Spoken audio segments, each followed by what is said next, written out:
Well, Texas has implemented a statewide ban on cell phone and other personal communication device use during the school day in public and charter schools effective this school year. And here to explain how screen time can impact student performance is Baylor Scott and White Temple psychiatrist, actually child psychiatrist, Dr. Kyle Hodges.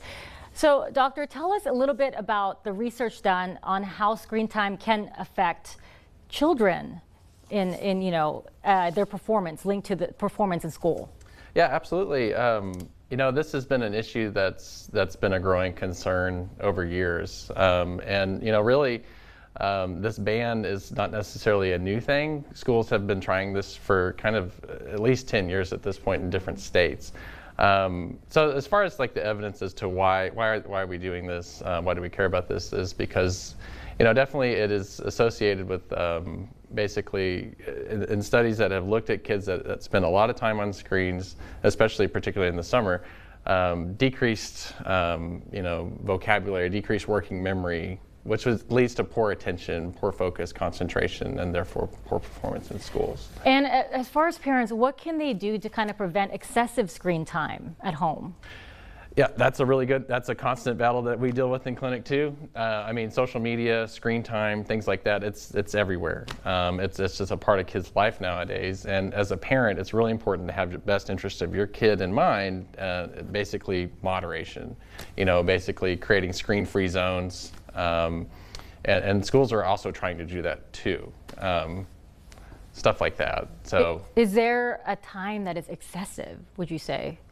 As far as the way that it's being characterized in the studies, it's getting to the point where there's kids that are constantly on screens. There's kids that have 4 or more hours of screens a day.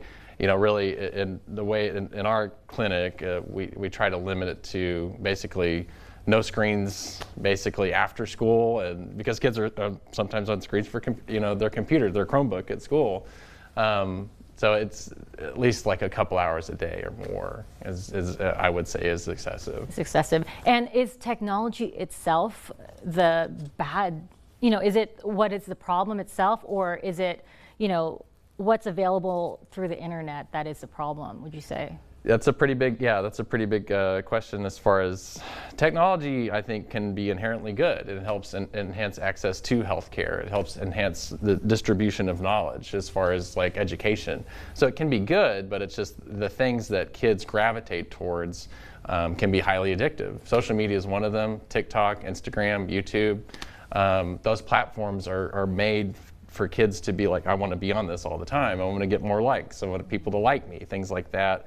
And, it's just too much of that is bad. And the content that they can be exposed to can also be bad too. I hear you. So basically monitor everything and just in moderation. Everything in moderation. Parents, take an active role over kids being on their phones. They're going to be everywhere. Parents want kids on their phones for communication purposes, but then it can be too much. It can just be very distracting and take away from real life. Got it. Thank you so much for all this helpful information, Dr. Hodges. Yes, ma'am. Thank you so much. We'll be right back.